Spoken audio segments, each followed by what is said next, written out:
Hi, this is Richard Blade, and you're listening to the Blue Zone Podcast Network as it presents Permanent Record, an in-depth look at the classic albums of the 70s and 80s, albums which have earned a permanent place of honor, both in our hearts and in our record collections.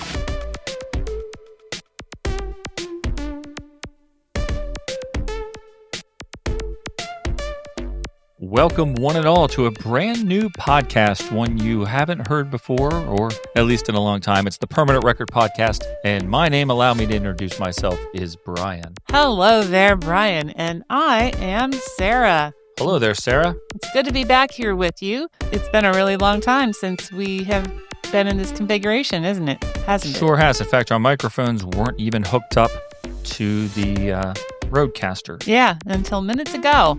We couldn't have even recorded if I didn't notice that the plugs were going just down to the floor. Out into the world. Good thing we noticed that. Yeah. I'm going to switch over to my regular voice. I was doing my beginning of the show voice. Oh, yeah. Which is different. Okay. Welcome. Da-da-da, and then I just switched to this voice. All right. Normally don't make a big deal about it, but thought I'd point it out because it's been a while, folks. What's going on? Yeah, that is a good question. What's going on? Why haven't we been recording anything lately? Let me just see when our last episode was. I so don't on even March know. 7th, we released the concert report on Richard Blade, ABC, Howard Jones. Okay. February 21st, we did the Newly Pod game. Okay. And way back on February 15th, just a week before that, we released Speak and Spell, where we talked about Dreaming of Me and Boys Say Go. So it's been since February 15th since we talked about Speak and Spell. Oh, no. Oh, that's terrible. Sorry, folks. That's a long time to wait for Speak and Spell. And this isn't Speak and Spell. No, it's actually not Speak and Spell. And so you're still going to have to wait. Yeah, but we do have some news, some good news about that. Hopefully, we'll get to that at the end of the episode. Yeah. Because the main reason behind this episode is we wanted to just come on and touch base with you, just so you didn't think that we disappeared off the face of the earth. Right. But also because we wanted to talk about two concerts that we saw in the month of April. That's right. That we're super excited about. And we just wanted to sort of recap those a little bit, make sure that your podcast app didn't forget about us. And then we will get on our way. We're going to a tribute show tonight, a Bee Gees tribute show. Yeah, that should be fun. We've seen a number of tribute shows actually in the past month, along with the real concerts that we're going to talk about. Yeah. Here, we've seen a Queen tribute act, which was a band that was led by, I don't remember his name, but he was the lead in the Canadian version of We Will Rock You. Yeah. The play, the musical. He was from Montreal. And we saw an ABBA tribute band. Yes. ABBA, the concert. I think it's called something like that. And you were very, very taken with them. I was. Yeah, they did a tremendous job. I really, really enjoyed that show. I would love to go see them again. What was it about them that you thought was so great? Well, I really liked the costumes that they had. The girls dressed, even the guys actually dressed kind of like authentically. I'm always a fan of that kind of thing where they, try to look like the people and do a good job of looking like the people. Oh, yeah. But even more than that, they sounded fantastic. Everybody in the band sounded fantastic. The girls sounded great. The men that sang along too were great. And they had the original bass player from ABBA in their band. Yeah, that was really cool. He was the guy, he's on the cover of the Waterloo album. Right, yeah. He's a Napoleon guy. I just really, really enjoyed that show. It was just a lot of fun. The Queen show was good too. That was one where they were not trying at all to look or sound like Queen. And that's probably a good thing because I don't think they would have pulled it off.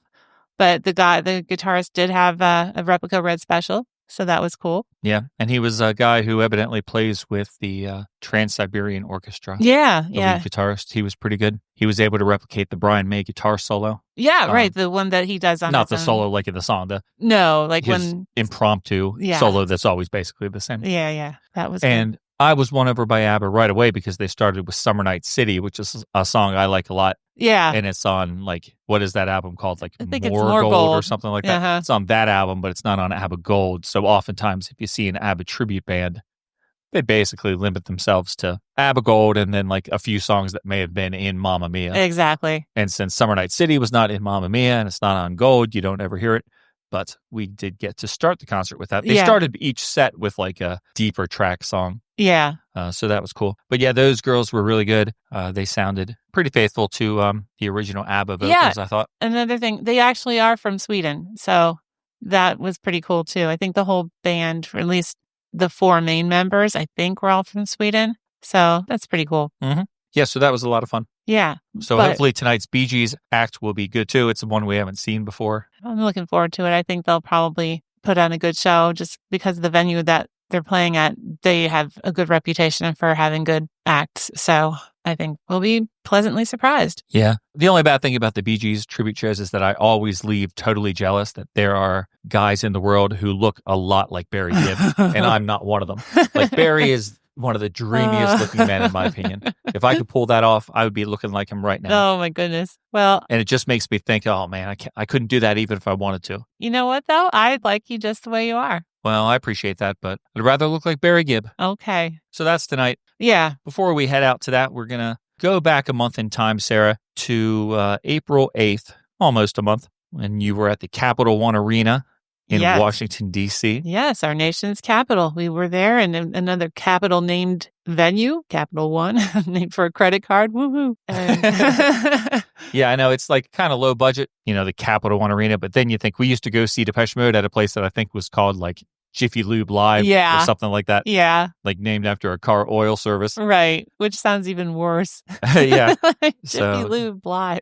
Yeah, I guess if you can go to the Capital One Arena, might as well, because you could end up somewhere that sounds way worse. Yeah. But we like that place. We actually saw Depeche Mode there. We did. Yep. On which tour was that on? Well, Memento Mori. I think that was the first of the two shows we saw. Yeah, it was. Yeah, and then we the saw next in day Philly. was Philly. And I know we had been there before for something. I don't want to bother remembering, but yes, we've been there before. It's I hate to ask you to tap into that memory of yours. How much does it matter? I do like that venue just because it's easy for us to get to. We can drive down to a metro stop and park our cars there, and then just take the metro right into the city. And there's a stop right next to the arena, so it's super easy for walking and no parking issues or anything like that. Yep, I love that whenever we go to a show in the nation's capital, we do the most un-American thing you could possibly do, and that's take public transportation to it. It makes it so much easier. Right.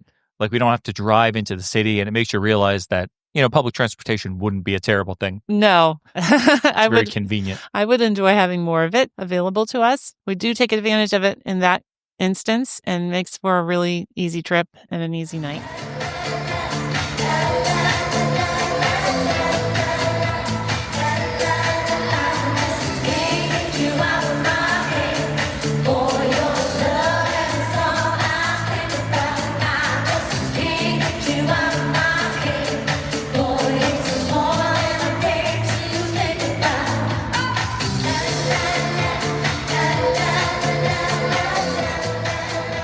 So let's talk about Kylie. This was fantastic because I believe Kylie she must have toured America at some point, I guess, a long, long time ago. I mean, I don't know. When she was talking to the crowd, she said something almost indicated like she hadn't been there at all. And she kind of was feeling sheepish about that, and like I was a bad girl or something like that. Do you remember that? I do remember that, but I assumed that she must have toured in the 80s when she had her first hit, Locomotion. I'm sure it wasn't a large-scale tour like that. No. Touring on the Locomotion, maybe she played like dance clubs or something like that. I don't know for sure. But it's just amazing that we are in this time period where Kylie Minogue is touring arenas in the United States, and she is constantly on the radio. Yes. Like, I think I just said this recently on the show. Like, I have a Seek alert for Kylie Minogue. So if she's on the radio, let me know. Never used to matter. No. And now when you go out driving, even if I drive down the street 5 miles, I get notified twice. Like, you do. Kylie's on this station and Kylie's on that station. I have seen it happen. Yeah. And it's not even just the one station. There's multiple stations playing her music right now in 2025. Yeah. And how cool is that? I mean, she is 56 years old. She has been around since the 80s, and she is still drawing huge crowds in America on the radio all the time. Like, talk about longevity. That's really, really cool.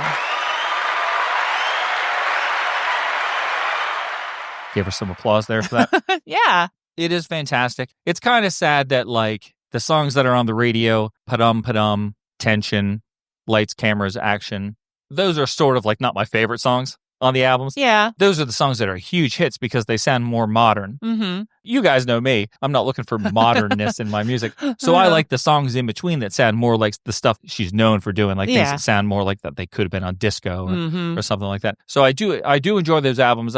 Going into them, I was not too excited about them just based on what I was hearing on the radio. But then when you listen to the whole thing overall, there are different sounds on there. And I walked away liking a lot of the songs. There is another single off of Tension 2 is Someone for Me. Uh-huh. Even though that does sound pretty modern, I like that song quite a bit. Do you have someone for me to be the one to turn me on? That's what I need. Do you have someone for me? Someone you know to take me on. That's what I need. Do you have someone for me?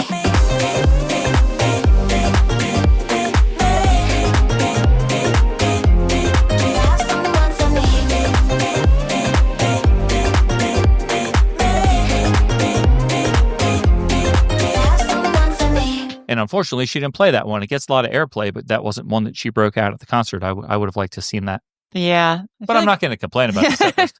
Right. Yeah. Because it was a pretty nice looking set list as I'm going back to Setlist FM and checking it out. I mean, we got 25 songs from her. Yeah. She put on, a pretty long show, a lot of tunes. She was constantly moving and singing and dancing the whole time. Oh, yeah. It was quite a theatrical presentation. I said just the other day, like it was the most theatrical concert I've ever seen in real life.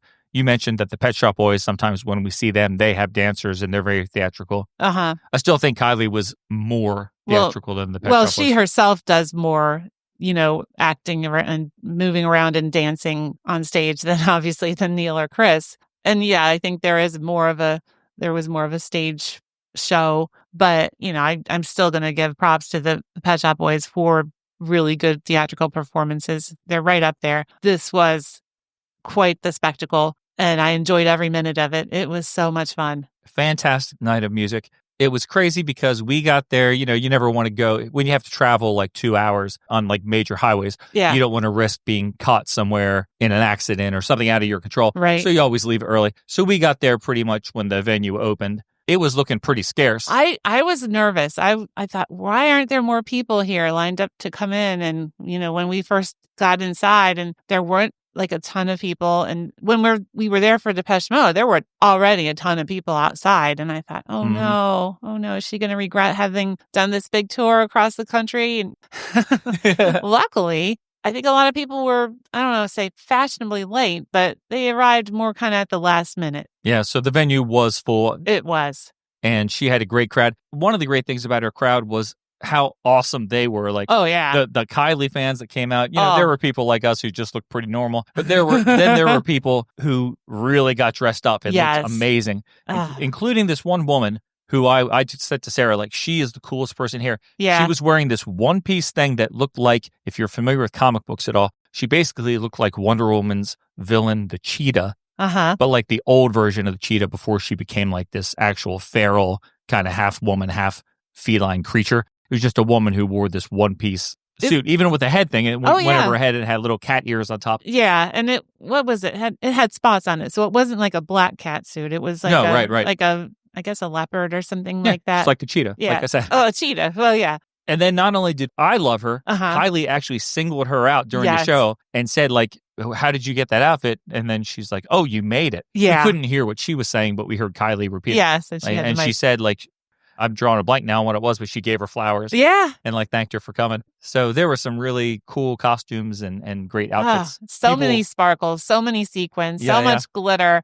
I got excited, and I actually, based on that and based on the ABBA concert that we were just at, I'm like, I think I need a sparkly jacket for future concerts. And so I now have a black sequin jacket that I will be wearing at some point in the future.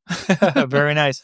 So many people having so much fun made what was already a fun concert even more fun. Yes. So that was a great night. And I just jotted down 3 of the things that were like the highlights of my night for me. Okay. If you want to go through those, I figured we wouldn't touch on all the songs or anything. No, you can go look at the set list yourself if you'd like. But yeah, let's hear some of the high points for you. So for me, the number 3 highlight was going to be the song Confide in Me. We all get hurt by love, and we all have a cross to bear. But in the name of understanding now, our problems should be shared.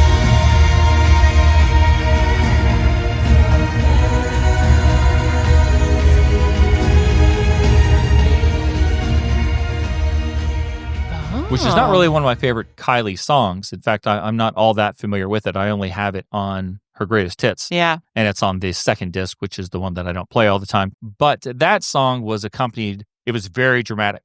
Yes. It was not like a dance song at all. It was very moody and film noirish, right, in terms of the sound, but also in terms of the video presentation, which had a black and white video of her with a like trench coat and hat and telephone, a red telephone. It was one of those where everything is black and white except there was this red telephone, and it was very, very dramatic. And her presence on stage was also very dramatic, and it was a good opportunity to kind of showcase just her voice, right? And her performing abilities as a singer. Not that we don't hear that when she's singing and dancing all over the place with all these other people around, but it was a nice focus just on her, just again, spotlighting how great of a singer she is still at this age, It was really, really cool. If you want to bring up Kylie's age, she doesn't look her age. Like, no. I look 54. She doesn't look like she's in her 50s. But I think she's 56. Yeah. You never would guess that. No. She looks fantastic and she sounds fantastic. So that was, as a fan of film noir just in general. Oh, yeah. I love watching film noir movies. That stood out. My number 2 thing was the fact that the song All the Lovers was in the set list. It's all I wanna do, so won't you dance? I'm standing here, you, I want you to move. I'll get inside your groove, 'cause I'm on fire with her. When you get too close, but you let her. If love is really good, you just want more. Even if it froze, you get fire. All the lovers that have gone before, they don't come in.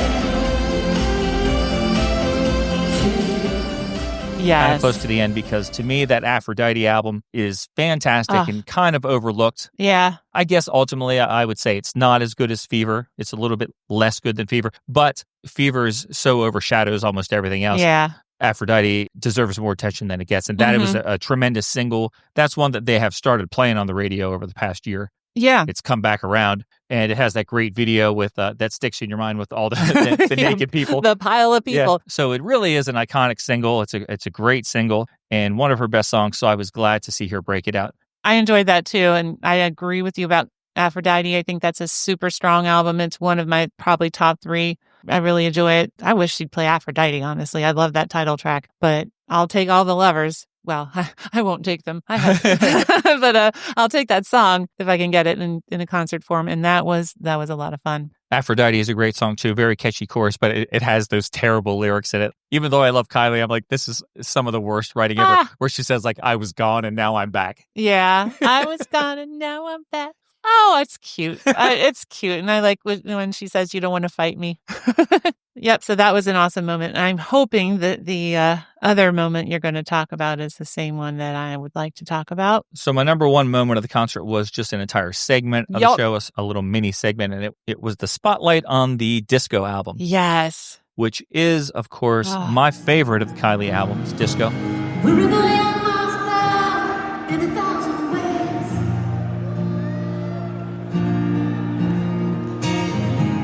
Baby, you can light up the night with the solar skin.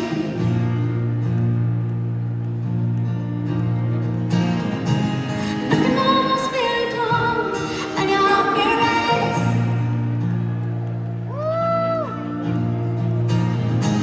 Someone, somebody, or something in the choice we made. I think about you.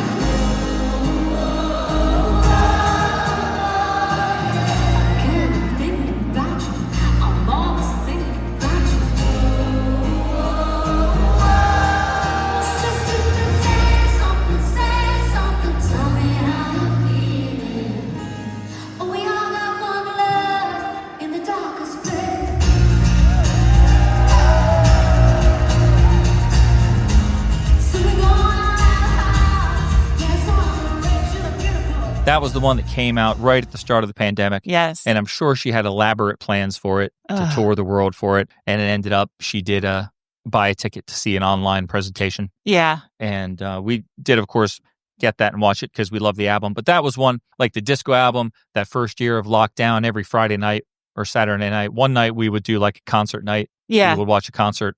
And whatever night we didn't do that, we would sit outside with like a fire pit and play music.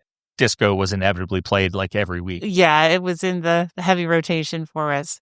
And she acknowledged how important that album was to people during the pandemic and during the lockdown. She talked about that when she introduced that set and, how many people have reached out to her and said how much hope and joy that album brought to them during that dark time. And I mean, we would count ourselves among those people as well. Indeed. I know you were kind of concerned or disturbed by the fact that we had not heard anything to that point from the album. And then, yes, I was. And then we got this whole little mini set. She played Supernova, Real Groove, Magic, and Where Does the DJ Go? And that was on stage B, which is right in direct line of sight for where we were sitting. Yeah. Which was even better. We had seats on the side of the arena. I mean, we had a great view of the main stage, but then there was a stage B that was just in the straight line from where we were sitting. So that was super cool. I do have pictures from that show. If you go on our Facebook page, you can go back and look at all those photos and even a couple of video clips too. Yeah, that's true. I mean, you'll get to see all the costume changes because there are a number of costume changes, including one I don't know when it happened.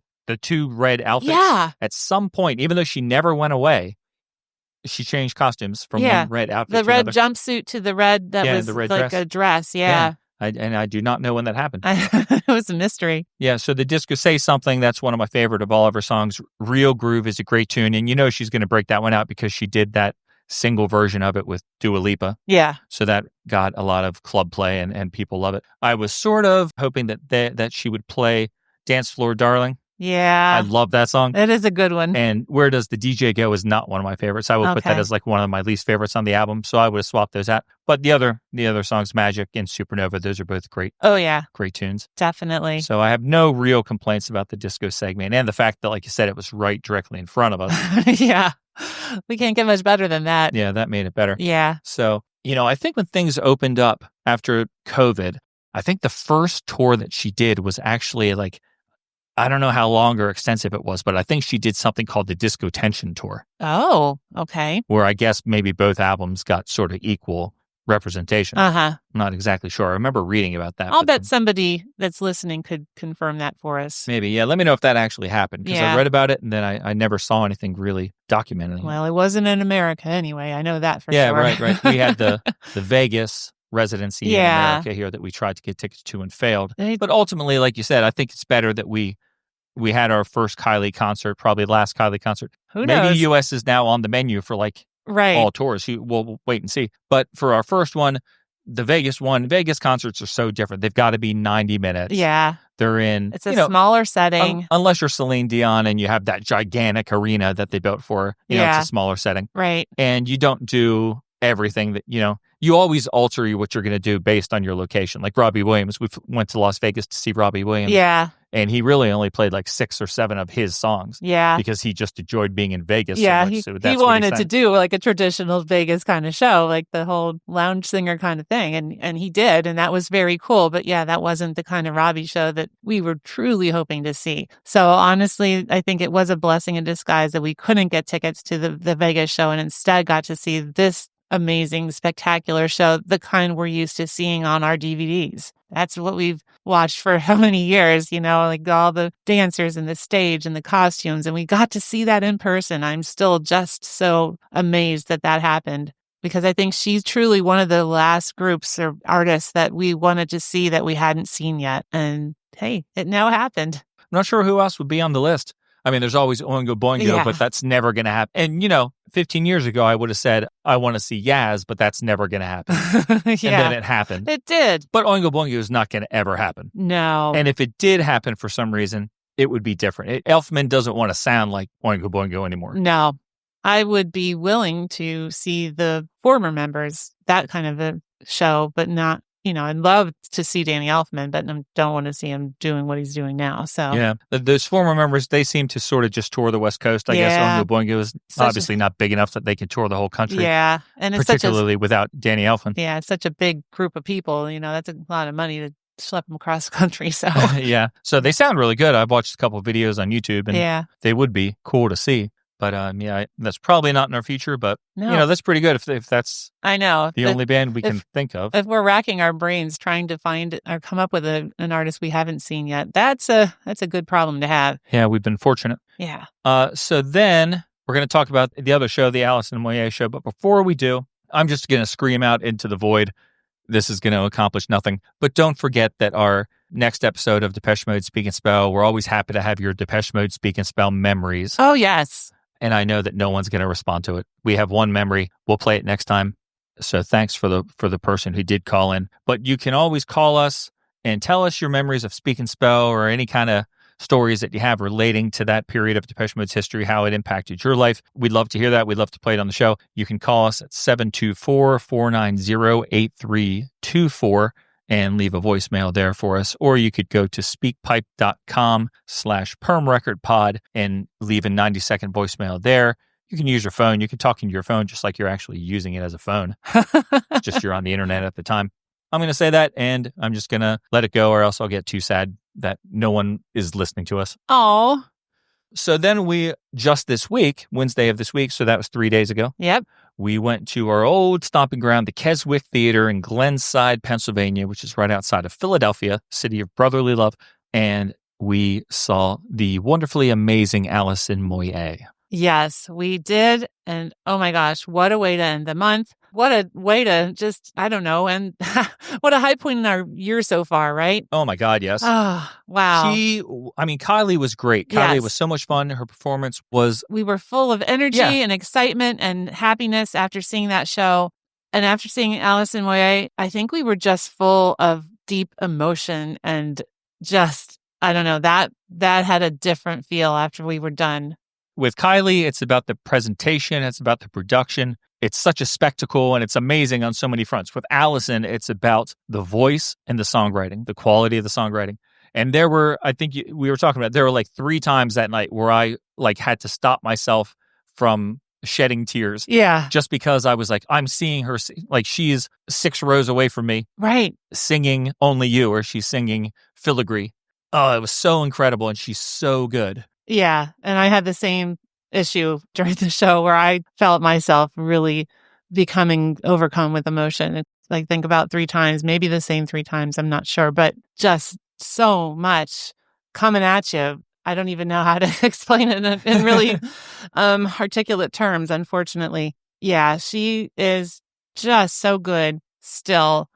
And she had a wonderful time there. You could tell she was so happy to be there, so grateful for us to be there, which I was very happy about because I know the last time she played at the Keswick, it was not the greatest experience for her. This was many years ago. She played on a Sunday night in Philadelphia, which is a football city, and it was NFL season. Yeah. Eagles were playing, and I don't think turnout was not great. Yeah. And she even said as she was leaving, like, I would say I'll see you next time, and she gestured to the theater, the crowd in attendance. Yeah. So yeah, that wasn't the best. But the day of the show, they said there were extremely limited number of tickets left over. So probably by the time it happened, it was sold out. I bet so. I mean, it looked like it. I didn't turn back too many times to look because I was just focused on the front of the stage, and we were thankfully very close. Yeah. But yeah, you could tell there were a lot of people there. Luckily, the crowd was very into it. Oh. And she was kind of feeding off that. Like that little story that we just told. I mean, if the crowd is not going to be into it, I think Alison's not going to force herself to be polite. She's going to be feisty. Yeah. And right. She did seem to enjoy the crowd. Yeah. And she told us some cool stories. I'm sure she tells those stories on most nights of the tour, but she seemed very personable and very appreciative of the reaction she was getting. And I don't know if this is true either, but she did give us supposedly an extra song in that little set that she called the busker set. So I did investigate that. Some nights they do legitimately only play 1 song. Okay. But the night before us, she played 2 songs as well. We got 2 songs, and 2 shows before us was just 1. Okay. So this was an amazing experience. And I mean, I love Alison Moyet so much. Let's just talk about every song. we can. We can just say 20 seconds worth of things about some of them. But I'm happy to do that. Because it's not going to be a 2-hour episode. No. But I do want to touch on almost all these songs. Yeah, So okay. She Let's opens with Fire. So Fire is a song. This tour is on support of the Key album. Yes. Some of these songs are songs that are on older albums, but these are new versions of them. Correct. Her goal is to try to make, she summed it up at the concert, and it was kind of funny. She's taking songs from all through her career, putting them into a state where they all can sit aside each other in a set list and not sound like a crazy sort of karaoke. Like, Right. they're going to sound consistent for someone of her age Yeah. to do. So Fire was always a very mature song. It was on the Turn album, Mm-hmm. and I liked it fine. I love the version on Key.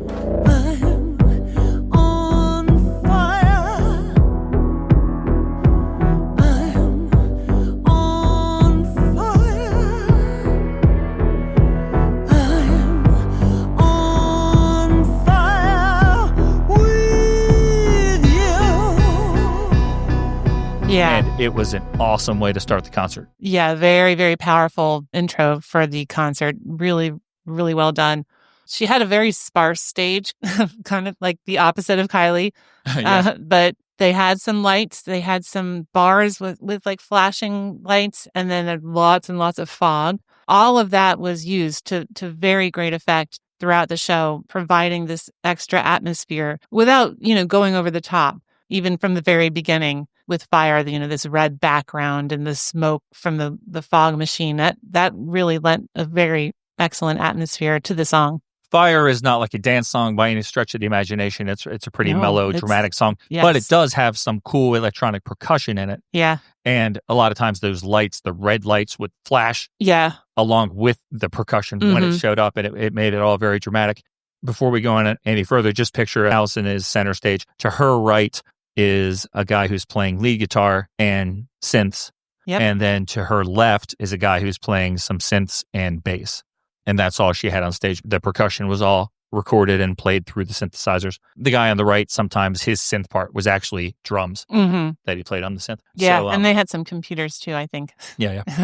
So Fire is an amazing song, very mature song, but not a boring song No, by any stretch. And that was a great way to kick off the show. Then she followed that up with the song More, which is one from Home Time. hmm And Home Time is an album that I sort of overlooked at the time. I was not a fan of Essex, oh yeah, which yeah. came before it. yeah, And then she did Voice, I think, the covers yeah. album. Yeah, And then she did Home Time. But unfortunately, the fact that I didn't like Essex because it was so 90s, hmm and then I didn't like Voice that much because it was so slow. It's covers of Yeah. all these slow songs. I sort of had checked out on Alison Moyet at that point in my life. I was like, she's not doing music that I want to listen to Yeah. anymore. And the problem is, Home Time is kind of a return to that.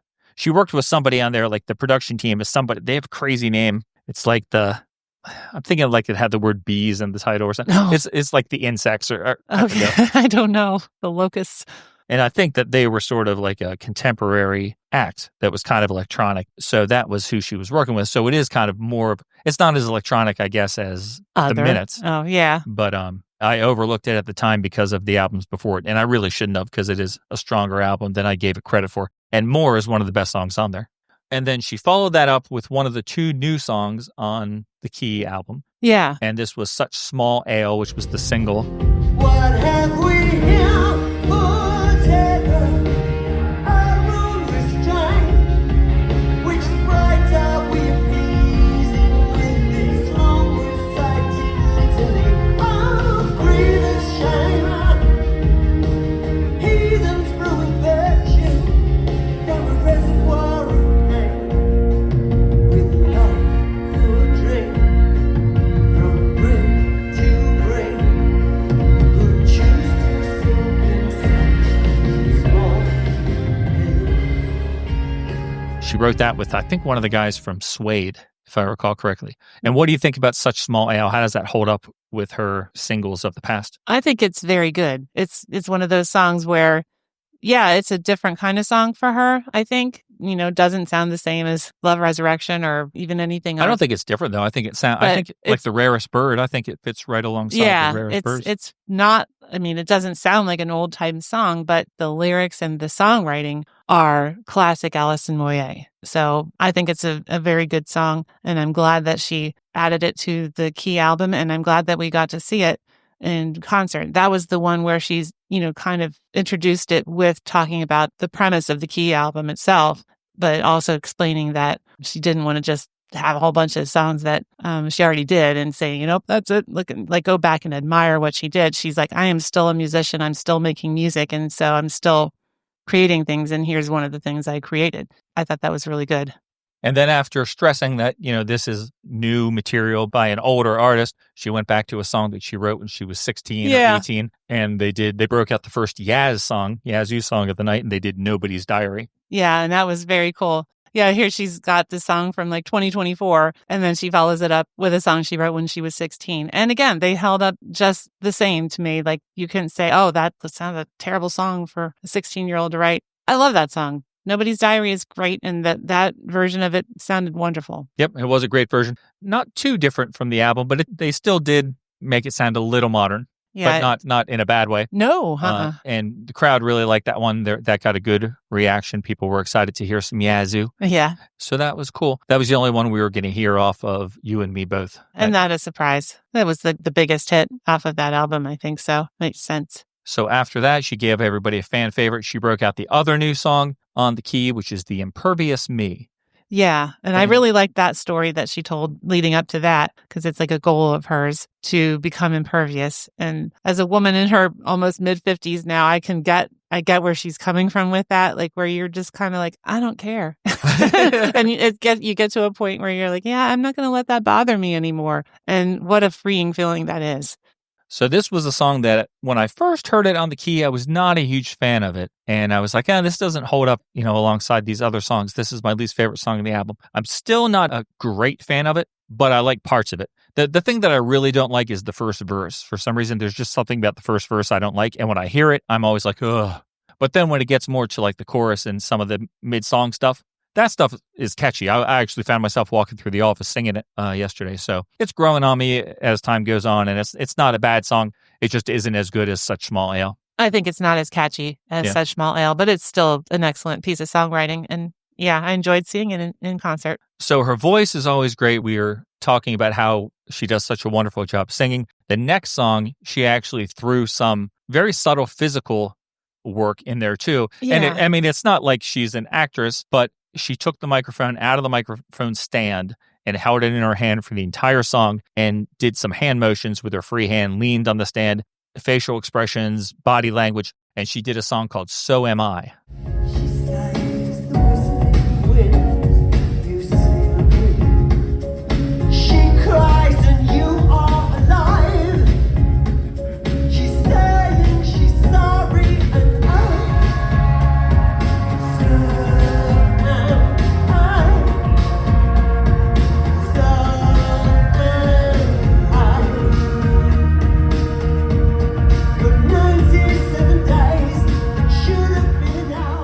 And this is a song, this is off Essex, right? Yes. So this is one, when I heard it on the Key album, I actually didn't even know what it was from because I've disregarded Essex for my entire life. This song is amazing. It is. It really is. And I absolutely love the Key version. I love it a lot more than the Essex version because unlike you, I am a good-sized fan of Essex. I really do like that album pretty much. But that version of So Am I on there, it's probably one of my least favorite songs just because it's so weird. I don't like how it sounds, the beginning of it, the intro, bleh, I don't like it. But I do like the message of the song and how she sings it, like what it's about and just the attitude in the song. That it's so much attitude. Yeah. And that came across in spades when we saw her in concert. That just delighted me to no end because, the facial expressions and the emoting that she did to go along with the words of the song were just perfect. I just had such a blast with that one because that's how it should be. Like the way that she performed it that night and that version of it, this new upgraded version, I'm going to call it, was just brilliant. I loved it. Awesome song. I love the version on Key. Such a good tune. And her performance was top shelf. I love that as well. That was a highlight of the night for me. Yeah. And then she followed it up with another one that I love. I love the next song very much too. And that's Can't Say It Like I Mean It. I don't know. That's a very, slower again than So Am I, but that's another one full of heavy emotion. Yeah, oh, definitely. At the end of that song, I really felt like she was kind of overcome by the emotion of the song. it ended with the lights going out and it was Mhm. dark and she just kind of turned away, and she had a desk with like a computer and Yeah. 2 cups of water. Mm-hmm. I'm assuming it was water. And she just sort of turned to there and got a drink and didn't say anything. You know, sometimes she gave her raucous thank you. Yeah. Sometimes she gave a polite thank you. And that one, she didn't really say anything. And I think it was because she had to get into the emotion of that song to Mhm. perform it that well. Yeah, this section we're talking about now, So Am I, was, full, kind of almost like acting. And then we got into Can't Say It Like I Mean It, which was very heavy. And then it got even heavier. And I think that section there was just a very powerful and important section for her. And it took maybe a lot out of her just to kind of get into that mode, like you said. Yeah. Can't Say It Like I Mean It. That was also from Ah. the Turn album along with Fire. Mm-hmm. That's an album that I consider to be, I liked it when it came out. I did like it, but it was a very mature album. I thought it was mature enough that it sort of got a little, I'm not going to say boring, but not as catchy. Mm-hmm. It had the really catchy pop song on it, A Guy Like You. Yeah. Like that was a real good song. I like singing that one. Although I like the Turn and I respect all the songwriting on it, I didn't break it out as much as like say Hoodoo or Yeah. other things. But having a lot of these songs handed to me in the context of key, I'm finding that I really, really do like them a lot.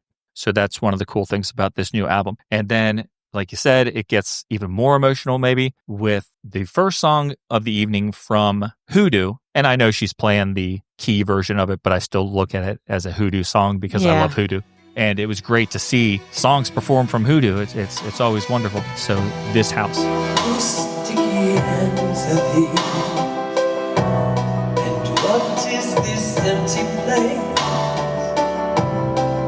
I could be happily loved, but for your face. Here stands an empty house that used to be full of life.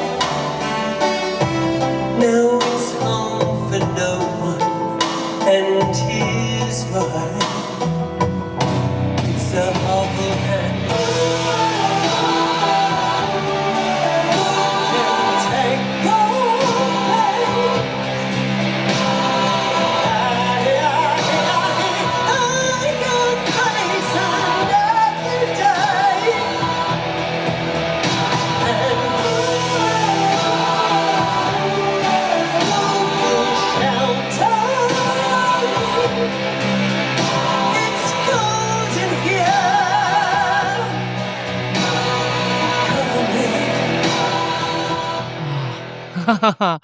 Yeah. And I mean, that song is already powerful on the original album on Hoodoo. It is Mhm. already just kind of gut wrenching when you hear it on the CD. Yeah. And then you hear it live and you see it live. Oh my goodness. What a moment. That was very, very powerful, very, very overwhelming. That's, I think, one of the times where we were kind of on the verge of breaking down. Yeah. And at the end, I mean, it ends with just her voice. Yes. And it was so strong. Yeah, kind of echoed, faded away into the, and it was still, that was something I really appreciated about the crowd.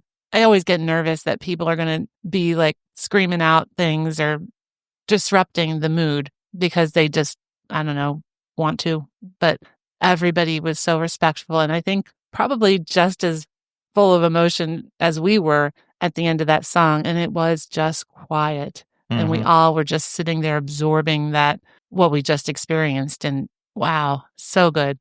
I think of that song as being one of the highlights of Hoodoo. And Hoodoo is the point where she really came into her own as a songwriter, because those first 2 albums, Rain Dancing and Alf, she's being forced to work with outside songwriters that I don't think were her choice in a lot of cases. Yeah, She still, worked with Pete Glester, or I forget his last name, on Hoodoo. And I remember her saying at the time, it was great to work with him because he appreciates my lyrics. Like I finally have someone that I'm writing with who values what I bring to the table. yeah, So I always think of This House as being one of the strongest bits of writing on Hoodoo. But then in the in the past couple years, past 10 years probably, they reissued all of her albums. mm-hmm. And that second album, Rain Dancing, one of the bonus tracks is a version of This House Yeah, from that time period. So Right. it's crazy that it was actually a song that was around then. I'm Yeah. so glad they waited for Hoodoo to include this song.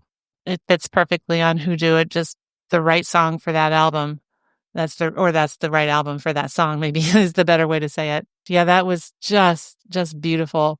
So stark in contrast to the Kylie show, Yeah, right. like that, it was just her and this dark stage and her in this black outfit and just that voice. And that was all we needed to have an even more powerful reaction to what was going on than 16 people on the stage in crazy colors and video and everything everywhere. It's just amazing to me how someone's voice and their performance can give you that kind of reaction and make you feel that way. Yeah, and not to say that Kylie's performance was any less than because no. of how great No. Alison was. It's just two different kinds of things. Completely different things. Yeah. I can love a pizza just as much as a really good, expensive meal. Yeah, just for different reasons. And then She Made My Night, a highlight of the show for me. She broke out track 2 off of The Minutes, Changeling, which is one of my very favorite songs of hers. It's just like a funky tune in terms of music. It's a super clever lyric. I'm so impressed that somebody came up with that lyric. It's about going to work in the morning and, and how you see people through your windscreen or your windshield, and you don't know what's happening, but hellos that look like violence, like somebody mouthing hello looks like something violent, and pull out into the traffic. And it's such a cool idea. I don't know how she even thought of it. I know. When we learned more about the subject matter or the stories behind some of these songs as she was performing them. And she didn't talk about that one, but we learned some other things. And just hearing those stories, I'm like, wow, how would you ever think about writing a song about whatever it is? And yeah, it's like driving to work in traffic. I don't even know how much she truly does that in her life compared to people like us that do that every single day. Yeah, she talked about taking the train during COVID to go to her school when she was working on her degree. There's that public transportation coming up again, Sarah. Yeah, but that was great. You just mentioned she explained some songs later. One of the songs that was quite shocking what it was about is another track off of The Minutes. Yeah. But we'll get to that in a little while. We will. But I was super excited to hear Changeling. I love The Minutes and I love Other. Those are, if I could only have 2 Alison albums, I would probably have, I don't know. Well, let me say it this way. My 3 favorite Alison albums are The Minutes, Other, and Hoodoo. Okay, that's good. That keeps me from having to make a difficult decision. Yeah. And she followed up Changeling from The Minutes. She followed that up with the only song of the night, unfortunately, from Other, and that was Beautiful Gun. Yeah. And that was a song I remember her at the time saying, people would just harass her, gun people would harass her on Twitter because of this song. I don't think it bothered her. She's scrappy. Yeah. She doesn't shy away from a fight. Yeah. She's becoming impervious to that. Yeah, right. So Beautiful Gun is one that when you see it live, not as much as another song, but the bass in that reminded me a little bit of some Depeche Mode latter-day bass. Absolutely. Yeah. It actually, the bass line has a similar note pattern to Personal Jesus, if you think about it enough. Oh, really? Yeah. I don't want to think about that. All right. But yeah, that was a lot of fun. That's kind of a more aggressive kind of song, obviously, with the word gun in it. Yeah. And she kind of performed that in a little bit more of an aggressive way. And I enjoyed watching her gyrating or doing whatever motion she was doing with that. Yep. And it gets very aggressive at the end when she's just screaming, "You got a beautiful gun." Yeah. And that's sort of how it ended, if I recall correctly. It just ends with her voice. Right. So she goes from a song where she is at the end screaming, "You've got a beautiful gun," to one of the most beautiful moments of synth pop in the history of synth pop. And you already probably know what it is. It's Only You.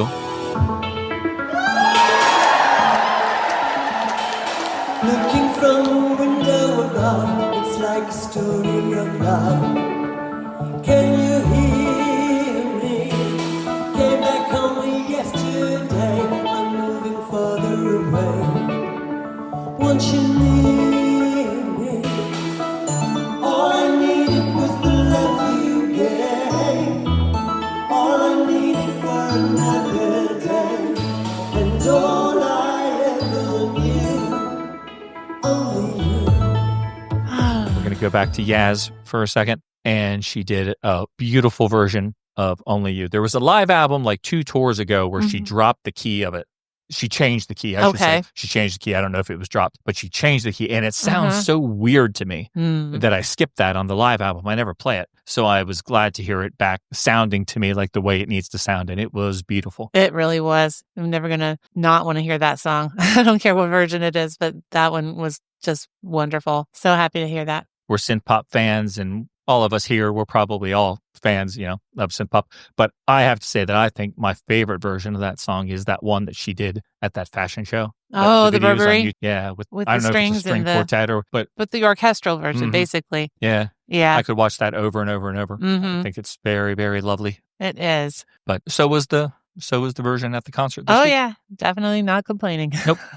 So that was a good song because it kind of slows down the pace. Yep. And then we're going to go into what you already described, the busker part of the show, where Yeah. it's just going to be her and her one band member on acoustic guitar. Yes. And the first song that they did was Filigree, which is also from the Minutes. So this is another one we got the story of. So Filigree, to refresh your memory, is that song with the wonderful lyric about how she just goes to the movies. Yeah. I loved that story that she told, not only just because the story itself was delightful and explained, what caused her to write the song, but she used a phrase that I never get to hear over here in America. Maybe people in England say it more, but she said, "Woe betide me." Yeah, you were very impressed with that. I just died when she said that because she can say that and it sounds perfectly normal and natural and she could get away with that. If I were to say that in my normal daily speaking, I would be looked at like a fool. No one, what is wrong with you? So I delighted in that when she said, "Woe betide me." It was an art house film. Yep. So the story of the song is not anything earth-shattering. It's just a very normal day in the life story, but it's so cool that sparked such a beautiful song. Right. And Filigree is a song on the Minutes.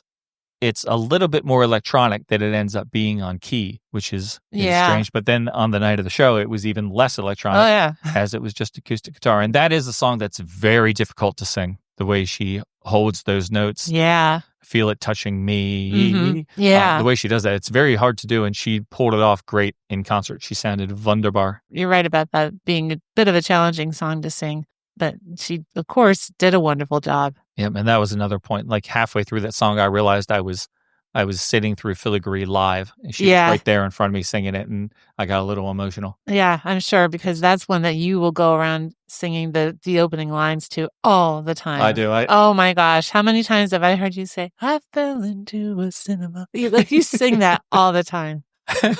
Cracks me up. I guess it's because I worked in a cinema when I was a kid. Perhaps, yeah. I identify with the song. Yeah. So, and then the second song from the busker set was one from Hoodoo. It's another Hoodoo song. I was thinking we got 2 Hoodoo songs. I think I even said that at one point. Maybe not here, but I said it to you. We actually got 3 Hoodoo songs. We did. I forgot. It Won't Be Long is from Hoodoo. It sure is. And that was the one she mentioned, that's something I was aware of, that she was actually nominated for a Grammy here in the United States for that song. I did not remember that. I probably knew it at some point. We probably talked about it even. I don't know. But anyway, when she said that, I was like, oh, how cool. How awesome for her. And she said it was a great moment because she was nominated for a Grammy, and then soon after she was dropped by the label. Yeah. Because the album did not perform up to expectations. Which is just a crime. Yeah. That was a song at the time of Hoodoo. It was not one of my favorite ones just because it sounded 90s to me. The guitar part in it made me think of some of the other music that was out in the 90s, but I love it now. Yeah, I never had a problem with it. I've always loved it. And then she followed that up with, oh boy, Sarah. She followed that up with Is This Love, which I think is a wonderful, wonderful single. Yes, you do love it. Unfortunately, she was playing the key version. Yeah. Which is in 3/4 time, even though it doesn't need to be. The original song is in 4/4 time. Yes, that's right. But now I noticed whenever I sing along with the original version of Is This Love, when I sing along, I do it all weird because I'm used to hearing the 3/4 time now. Uh-huh. My whole life is in disarray because of this. Oh, no. What would betide you? Yeah, exactly. So I love that song. That's the one she co-wrote with Dave Stewart. I just listened to an interview with Dave Stewart this week, and he was going back through all the artists he worked with and all his aliases and things, and he said that he wrote with so many people using aliases to avoid conflict with recording labels and stuff that he doesn't even remember. He said, my management is trying to get me to remember all the names I wrote under, and he did mention that he wrote a song with Alison Moyet in Los Angeles, so that was this one. Oh, very cool. And I forget what the credit is in the album, but it doesn't say Dave Stewart. No. But that's who it was. Well, that's an awesome song. Yeah. It is an awesome song. Very nice. And also an awesome song, one of my very favorite Alison Moyet songs of all is All Signs of Life, which is from The Minutes.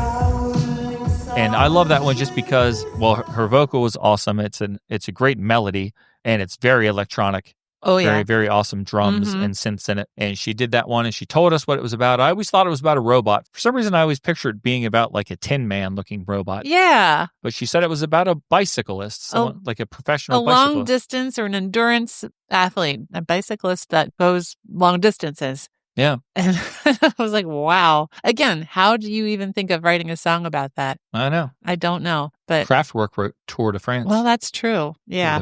Tour de France. So All Signs of Life was a highlight for me, getting to see that one live and hear her sing some of those notes, which I think sound wonderful. I really like the music in that one, how it kind of builds and bursts out in that one section. And it just becomes so full of sound. And that was awesome to see live and experience live as well. Yeah. Some great synths on that one. For sure. And then she broke out. I keep saying break out. I apologize to everybody. What are you, swing out sister? Yeah, I was singing that at work this week too. So then she followed that up with Footsteps, the first track on Hoodoo. Yeah. And I thought that was a highlight of the show as well. There's so many highlights. I know. There were no lowlights at the show. No, there were not. But it was great to get to see a Hoodoo track in 2025. That was such a great album. One of the first things I got on CD. Yeah. And it was also like, at that point in time, what's the deal? I'm 17 years old, maybe 18, around there. I've read Virginia Woolf. Like, I'm doing these things in college and stuff that are equality, feminist. Yeah. In thought. And if you said, are you feminist? I'd be like, yeah, we should all be treated equally. And then I got this album, which a lot of it is about that. Mm-hmm. And so I'm listening to it and I'm like, oh, you know what? The last two records, it was all like love songs, more or less, like Glorious Love and Weak in the Presence of Beauty. And now I'm being a little bit challenged. And I've always said that, I believe in this stuff. But now I'm sitting here, I paid $18 for a CD and I'm sitting here listening. And these are not love songs. These are things that are making me think and challenge me. Like, I do have to say, like, as a young man, it took me a little while to come to grips with the fact that I'm loving these songs that are, female-oriented songs. Right, yeah, from an honest female perspective and not just what women are expected to write about or the thoughts that we're supposed to have. Yeah. Oh, yeah. Like Footsteps and Rise. My Right Arm, about like her son. So it was a cool point in my life. I do remember being challenged by that record and then ultimately saying, like, this is one of the best records that I am. Yeah, I feel like there's going to be a Hoodoo series at some point in the future. I think I might advocate for that. On the podcast? Yes. It's a formative album, right? It's an important album. It is, but I don't know, Sarah. The word on the street is that the podcast doesn't exist anymore. What? There hasn't been an episode in over a month and a half. Well, let's see about that. Let's see about fixing that. We'll see what happens. But yeah, Footsteps is a wonderful song, and I was thrilled to hear it live. It was super, super cool. I'm a big fan. Next was All Cried Out. Mm-hmm. And fans love the songs off of the Alf album. She must like those songs. She's still doing Love Resurrection and All Cried Out. So she must have some affinity for them. But, it's overall, I would say she probably doesn't love that album. I'm sure that she is happy that she got to remake these in the modern form for Key. Mm-hmm. I do like this new version of All Cried Out. I think it definitely sounds more up to date than the 80s version. Oh, yeah. And I like it. I think it works really well. I appreciated hearing that version. I didn't say, oh, I wish I heard the Alf version. Like, no. This is good. Yeah, I remember talking to the Sly Dog saying we were talking about Key because he was getting into Alison Moyet. Mm-hmm. And I said, like, Key is really helpful in some of these cases because there are great songs off of Alf. But, someone of your age, a young man, you're going to maybe disregard some of these simply because they sound completely 80s. Yeah. It sounds completely 80s, but it's not like almost cheesy 80s. Yeah. And there's some danger to some of those tracks on Alf being a little too 80s to be enjoyed at this moment in time. Yeah, it's the slick overproduction kind of 80s that's not the same as the, I don't know, grittier synth pop production. Gritty synth pop like Boy Say Go. Yeah, it is. It's different. But it helps focus on the songs and not the production. Yes. Yeah, it was great to see All Cried Out because I love almost all the songs on that album. There's a few that I'm not head over heels for, but it's stronger than the production would have you think. It's one of those things like David Bowie's Never Let Me Down. Yeah. Like it would be amazing to sort of redo that whole album and hear those songs in a more time frame independent way. Yeah, even the reimagined version or whatever that version is that they did do of that, that's pretty good. I like to hear Honey for the Bees. Oh, See what yeah. they do with that one. That would be cool. They should get those guys who produced Home Time. Whatever the insect. Whatever they were called. I assume it was something to do with insects or bees. I'm going to have to look that up. Okay. See if I'm even right about that. That would be funny if you weren't. So then the set proper ended with Whispering Your Name. That was going to be the last song before the encore. And that was from Essex. I know, so I know that it's a cover, but it's not one that I'm too familiar with because I never listened to Essex. So what did you think, Sarah? Yeah, I've listened to Essex a lot more than you did. I like that version. I like that song. I think it's a cool song that she does on that album. I mean, there's kind of so many different versions of that anyway, even from the Essex era, right? The album version, and then they did all these remixes. Which she ridicules. Yeah. Now. It's so funny that like these crazy dance versions of that song. She's like, the label was making dance mixes of Whispering Your Name for an audience that was not there following me. She's like, I don't know who they were making these mixes for because it wasn't my bands. They didn't want these. That's kind of funny. But this version that she did on Wednesday was wonderful. I think it's a really cool song. I like how she has to change her voice for this. It's got quite a range. And when she belts out Waiting, I'm not going to try, that note that she holds, it's just wonderful to hear. I love it. Yeah. It was pretty wonderful. I did listen to it Thursday. I ventured into the scary realm of Essex. Oh, please. Played that song. So I'm going to give it a spin the whole way through. I have listened to it recently. Yeah. With Key coming out, I've revisited it. And there are some songs that are good, but there are some songs that I still can't bring myself to. Yeah, I understand that. So they left the stage after that. They did. The crowd seemed to like that song too, by the way. Whispering Your Name. They were excited about it. Yeah. And then they came back for 3 songs for the encore. All of them very 80s, ones that you're going to get excited for. And in fact, that was the point where finally people stood up. Yeah, she encouraged that. I think we are not always big fans of concerts where you sit down the whole time, but this was one where it did make sense to sit down the whole time. And then when she came back for the encore, she's like, okay, now that we've done all this sitting down and polite, let's get up and dance and let's have a fun time. Let's party. I forget how she said it. But, the exact words. But she basically was like, all right, now that you've been such a good, polite, attentive audience, now you can get up and we will all sing and dance together. So, and that is exactly what we did for the last 3 songs. And it started with Situation. Yes, it did.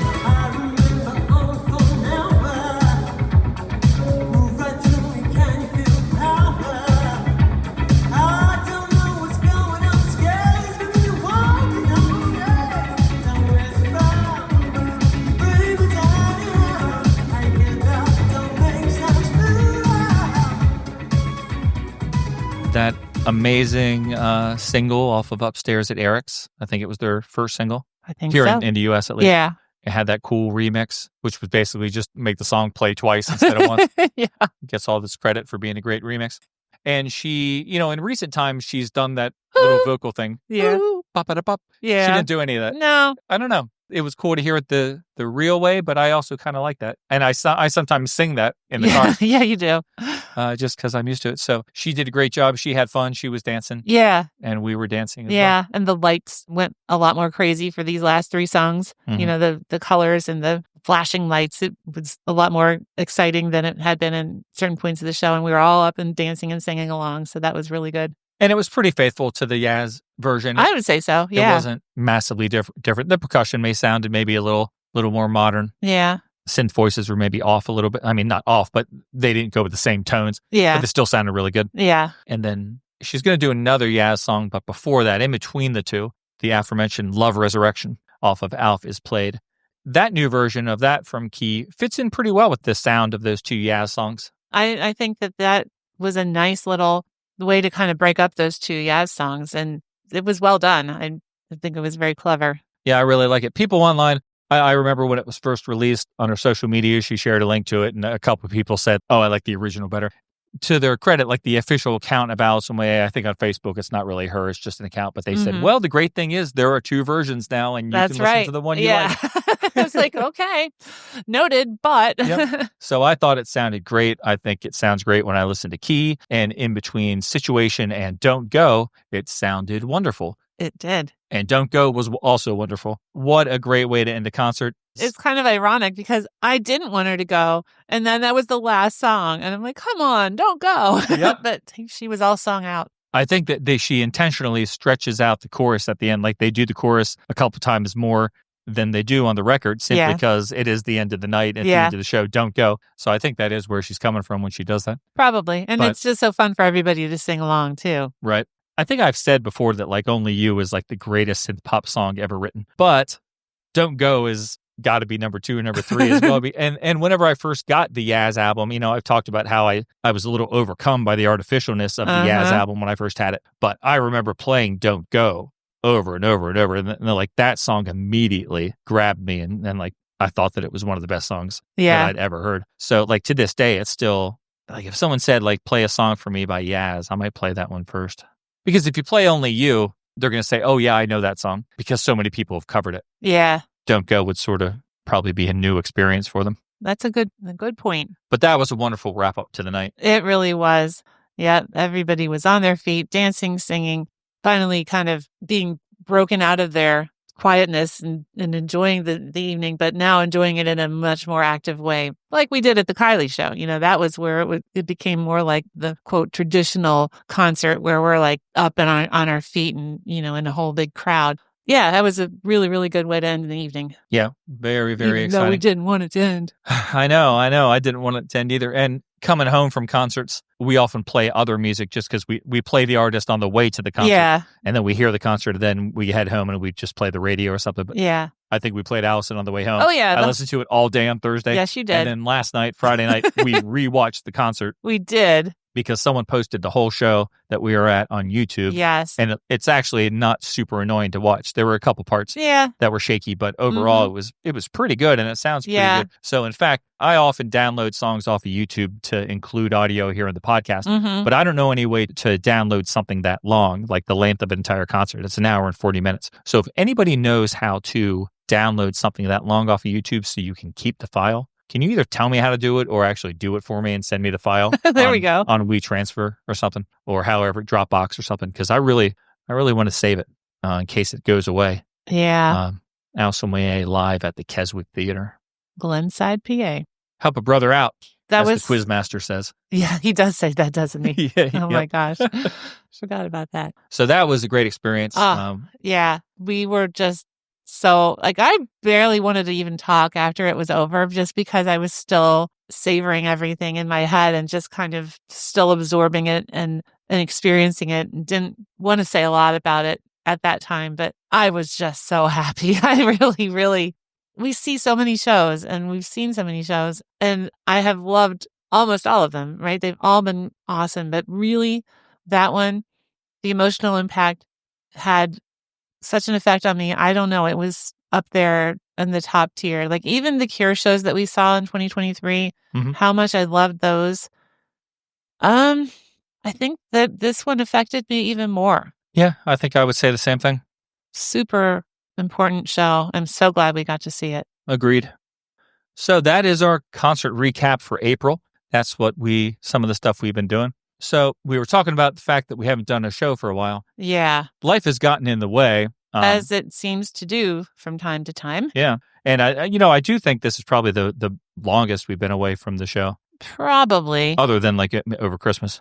So I've been wanting to do something. I'm glad we got to record this, but I do want to finish Depeche Mode. But there's a couple things that have happened since we last spoke with you. And one of them is pretty cool.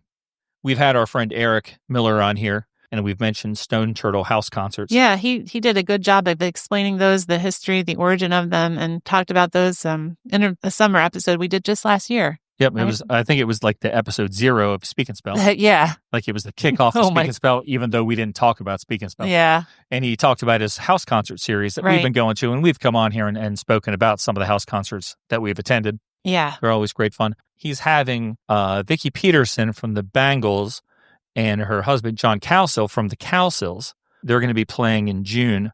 And here's the crazy thing. He asked me to open for them. So I'm going to be playing like my original songs with my friend Beal. We're going to be playing like a 30-minute, 40-minute set of original songs to open for Remember the Bangles and the Cowsills, which is crazy. It is. But the thing is, we haven't played together in any way since like 2017. So we've been getting together and we're recording new versions of our songs and working on the vocals. That part has been pretty easy, Sarah. I was kind of afraid that I was going to have forgotten how to sing the harmony parts of things. You sounded great. My brain seems to have kept it in there. So we have like 4 songs ready to go. We have to do 2 more. I think we're going to do Just Can't Get Enough, actually, too. Just to give people a song that they might know, since they're going to have to sit through songs that they have never heard before. Well, So that's something I've been doing over the weekends, and it's kind of kept me from recording the podcast yeah, as much as I would little like to. bit, a little bit busy with Yeah. that, but it's been a good busy. And it's still music related, but it does mean that you can't work on the podcast. But Right. I'm so excited for this. We're going to try to, I think, record it. And I don't know, we'll see if we can get a little of it out there into the world. Because unfortunately, at this point, the show is already sold out. Yeah, it was sold out before Eric asked us to open. So it's like any of our friends who are interested in seeing it, they can't really go. Yeah. You know, you get someone from the Bangles at a house concert series, it's going to sell out. They're pretty Yeah. big. It should be fun. We'll have some clips online. Beal has been talking about, since we're going through the trouble of creating all the music tracks fresh and in his new software and stuff, maybe getting the songs and putting them on Spotify or Apple Music or something so people can hear them. So we'll see if that happens. Yeah, I think that would be great. You might as well do something else with it while you're working. So that's been keeping me from being as involved with the podcast, but that's going to happen the first week of June. And after that, it will be behind us. It will. And speaking of things that are behind us, let's just talk about this, Sarah, briefly and without getting into too much detail, since not everyone's going to have the same opinion on this as we do.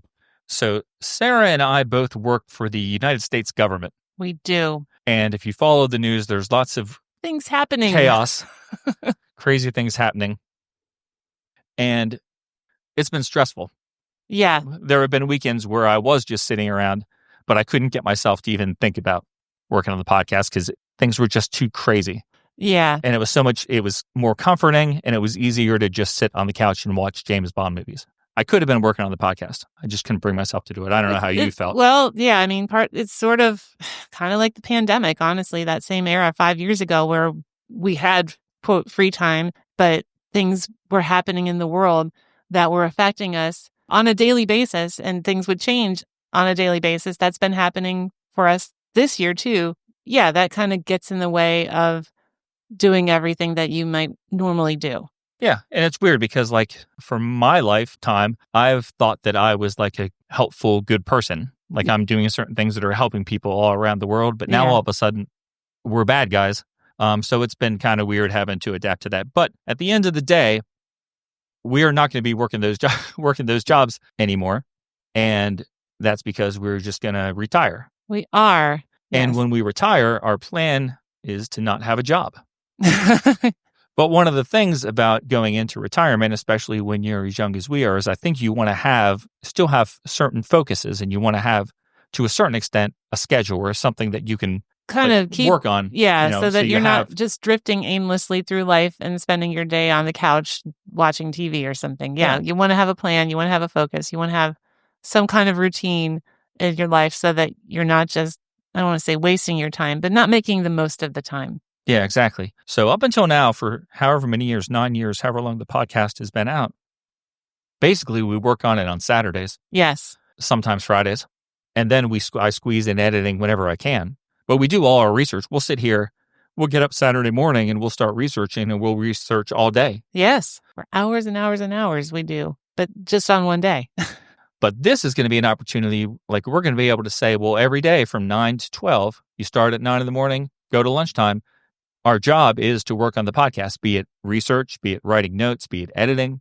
Recording, yeah. Yeah. All the different So, things. Now that we have what I think is going to be more free time, Monday through Friday, I sort of want to have podcast time.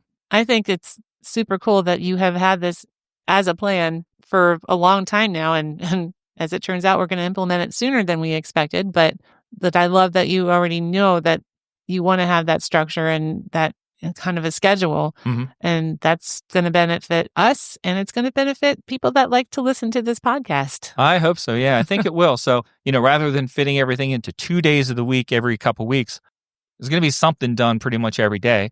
So hopefully that's going to result in more episodes of the podcast than have ever been. It's going to be a higher rate than we've ever had. Yeah.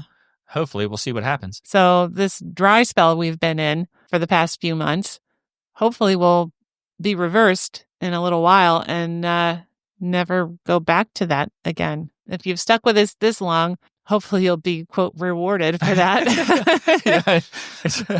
It's questionable, your reward. Your reward is, hey, you get to listen to us more. Some great reward. Yeah, right. So we'll see what happens. Just got a week or two more, and then we are going to be having way more free time on our hands than we've ever had before. Yeah. See how it goes. So that's our announcement. That's where we've been. That's where the podcast is going forward, I think. It's going to be pretty exciting. Yeah, I'm excited. Thanks for listening to this recap as we just sort of relived the fun concerts we had this month. I was really nervous about telling people about that, Sarah, what we just told them. I don't know why, because everything's so political now. Well, it's a good thing for us that Hopefully. that we're getting this opportunity to retire early. We're not being fired. We're not being... Yeah, some people were. Yeah, so...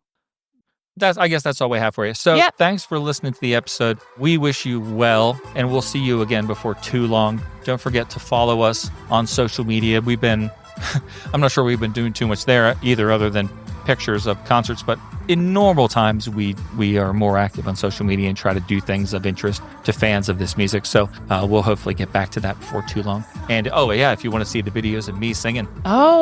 Before that's right. Vicky takes the stage.